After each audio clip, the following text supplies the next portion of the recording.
Eu disse que não se podia confiar nesses selvagens. Smith tentou ser amigo e veja o que fizeram com ele. Mas agora eu digo que é hora de salvarmos nosso corajoso camarada. Ao amanhecer, vamos atacar! O que se esperar desses pagãos nojentos, dessa maldita raça e horrível cor? Eu sei o que merecem, são bons quando falecem, são bichos, animais ou pior. São bárbaros, bárbaros. Não são nem humanos. Bárbaros, bárbaros. Vamos atacar! Afastem-nos daqui! Eles merecem guerra! Os tambores vão rufar! São bárbaros, bárbaros! Índio é uma fera que teremos que matar!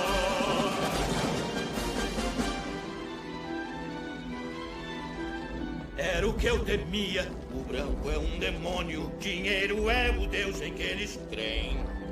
Pensei que os brancos são vazios no coração. Nem sangue acho que eles têm.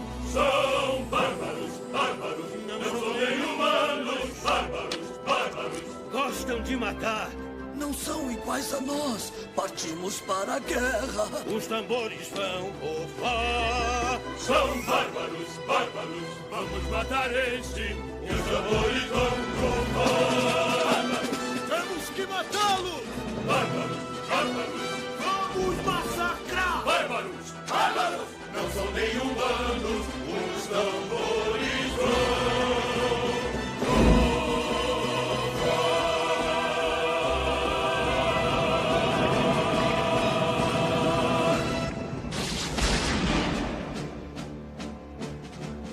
Já amanheceu! Vamos, homens!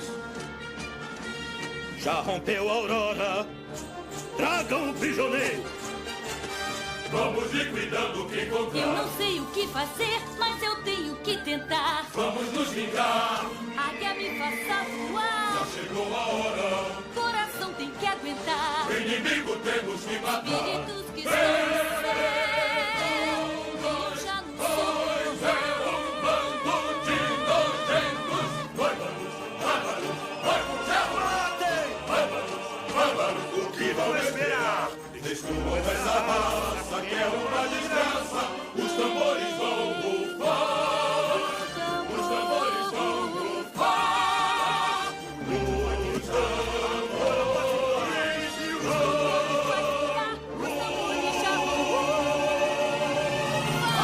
Não!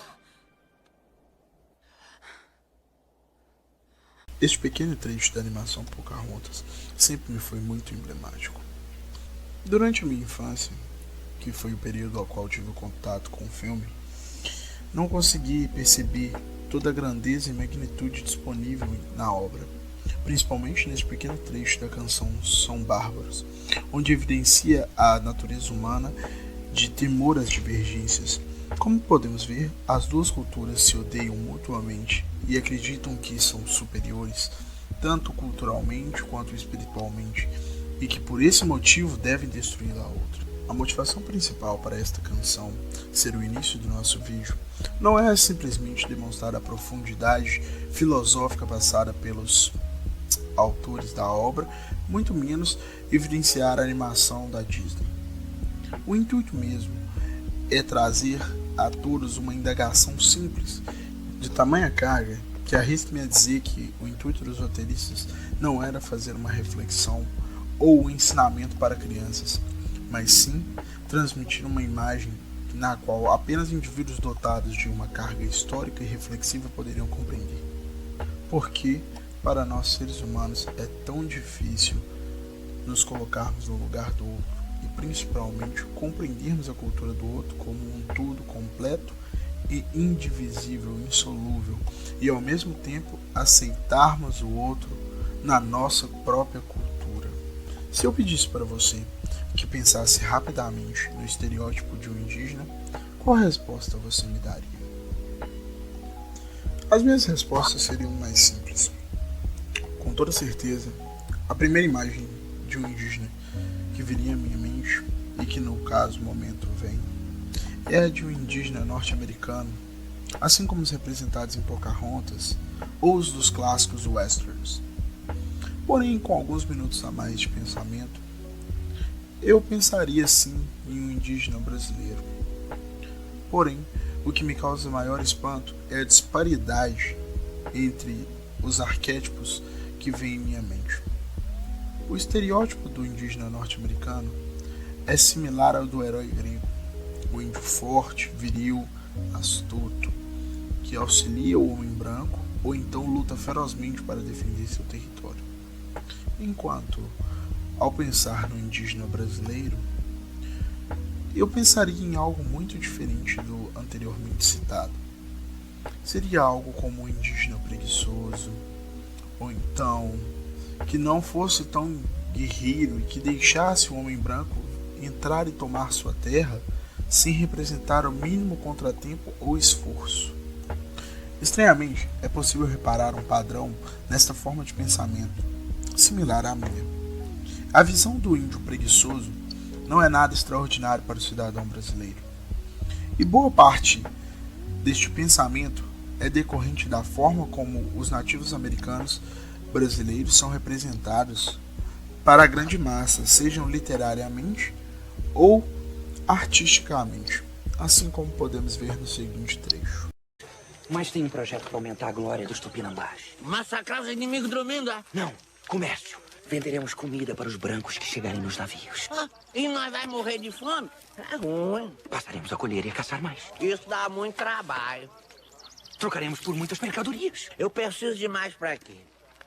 Põe-se a juntar, em breve está rico. De que me salve? Rico não precisa trabalhar. E rico faz o quê? Nada. Fica parado, deitado na rede. Na rede eu vi faz tempo. É bom? Caramuru não será a única obra brasileira que representa esse estereótipo do indígena.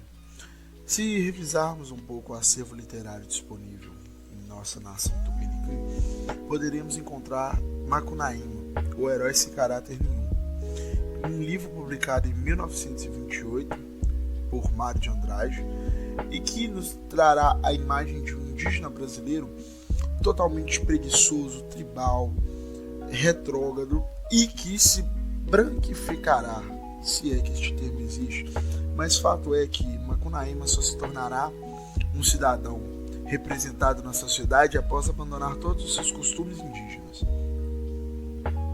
É claro que devemos levar em consideração a disparidade de épocas e tempos, assim como de pensamentos. Mas o fato intrigante, a qual eu viso trazer para vocês e que se torna o objetivo deste vídeo, não é recordar de tempos passados e longínquos, mas sim perceber como, de certa forma, nós apenas modificamos a forma de opressão contra os povos indígenas, porém agora com um discurso mais limpo e polido. Ao tentarmos inserir os indígenas em nossa sociedade de maneira forçada, nós também estamos desrespeitando suas tradições e suas vontades, assim como fizeram os portugueses séculos atrás, colonizando as terras brasileiras e, consequentemente, aqueles que aqui habitavam, sem nem perguntar quais eram suas vontades. Nós, brasileiros do século XXI, replicamos este método de colonização, porém, agora com maior polidez. Quando não perguntamos ao indivíduo qual o seu lugar de pertencimento na sociedade, nós apenas estamos os colonizando de uma maneira diferente. Os problemas decorrentes dessa interação forçada são nitidamente aparentes na sociedade, uma hora que forçar a interação entre sociedades mecânicas com seus métodos particulares, tanto jurídicos quanto existenciais, em uma sociedade orgânica, que não é propositalmente mais desenvolvida, apenas possui moldes diferentes de interação, é algo nitidamente moldado ao fracasso. Não nos é de espanto ouvir sempre comentários de origem preconceituosa feito com os indígenas brasileiros. É muito comum, é quase algo cultural, escutarmos coisas como aquele indígena é um preguiçoso, é um vagabundo, eles já possuem terras, estão brigando por quê? Além de fazer pauta no discurso presidencial que a quantidade de terras indígenas já é mais do que o dobro necessário para esses indivíduos, que originalmente seriam os donos da porção de terra a qual lhe foi reservada como uma forma de pagamento da sua dívida histórica. Porém, o principal problema apresentado nesta forma de interação forçada, meio que disfarçada de bom mocismo, começa a se apresentar quando aqueles que estão sendo defendidos desejam um lugar de fala. Nesse tipo de situação, não é nada estranho nos depararmos com cenas como esta.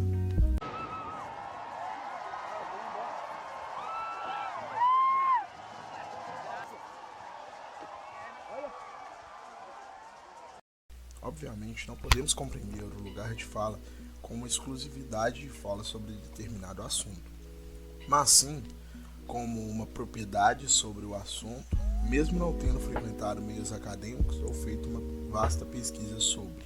O fato que desejo refletir com este vídeo não é sobre o lugar de fala dos povos indígenas ou nós como brasileiros como uma unidade, negros, brancos, homens, mulheres. O fato é que esta pauta é muito mais complexa do que se apresenta inicialmente. Não basta pressupor que o outro grupo cultural ou outro indivíduo deseja estar no mesmo lugar do que nós ou não estar. Nós sempre devemos respeitar a prioridade do outro nas suas escolhas. E não há lugar melhor do que o espaço democrático de direito para realizarmos este debate. Como dito pelo índio norte-americano Dan George, se você fala com os animais, eles falarão com você e vocês conhecerão um ao outro. Se você não falar com eles, vocês não os conhecerá. E o que você não conhece, você teme. E aquilo que tememos, nós destruímos. Esse vídeo inteiramente poderia ser resumido nessa simples frase. O intuito deste vídeo é, por fim, estimular o espaço democrático e o entendimento do outro como um indivíduo. Nós devemos entender as demandas e dificuldades do outro não por nossas próprias cosmovisões, mas sim com o entender de mundo do outro. Portanto, gostaria de finalizar este vídeo deixando para vocês uma breve reflexão feita por uma indígena brasileira que estava presente nas manifestações anteriormente mostradas neste vídeo.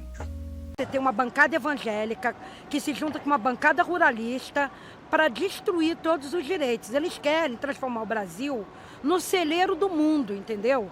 E acaba com toda a biodiversidade desse país. Esses caixões significam todas as pessoas, todos os indígenas de todas as 305 etnias que vêm morrendo ao longo dos anos, fruto dessa política aí.